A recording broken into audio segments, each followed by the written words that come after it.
मङ्सिर 7 गतेलाई आन्दोलनको तयारी गरेका छौँ। आउने मङ्सिर 7 गते भनेको लगभग अब 20 दिन बाँकी होला। यो 20 दिन भित्रमा तपाईहरूले सम्पूर्ण नेपाली नागरिकहरूले चाहिने डिजल ग्यास खानेकुरा घरमा दैनिक उपभोग्य चिज राख्नु होला। हामीले मानव अधिकार आयोगको अध्यक्षलाई पनि त्यही भनेका छौँ, अग्रिम जानकारी गराएका छौँ हैन। त्यो अध्यक्षज्यू तपबहादुर मगरज्यूलाई र अरू सम्पूर्णलाई।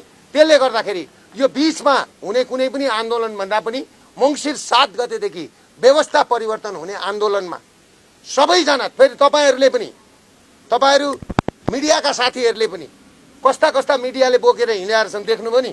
आज वास्तवमा तपाईहरूको भूमिका युट्युबे भनेर गाली गर्थे, आज तपाईहरूको भूमिकाले यो अलिकति केही बाँच्न सफल भएको छ र निकट केही दिनमै हामी पत्रकार सम्मेलन गरेर केही कुराहरू पनि सार्वजनिक गर्दैछौँ, अझ सार्वजनिक गर्दैछौँ।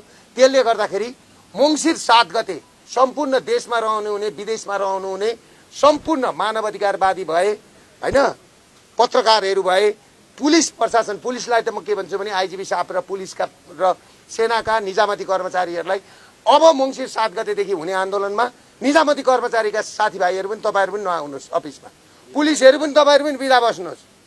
आखिर त्यसै देश सुन्ने भएको छ। यो व्यवस्था फ्याँको, यो व्यवस्था फ्याँकेर र पछि मात्रै अवस्था परिवर्तन हुन्छ।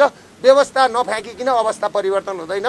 र मैले कुरा पनि त्यही राखेँ। कस्तो हुन्छ भन्दै हुनुहुन्थ्यो, आन्दोलन भनेको त्यस्तै हुन्छ, पूर्व मेचीदेखि पश्चिम महाकालीसम्म बन्द हुन्छ।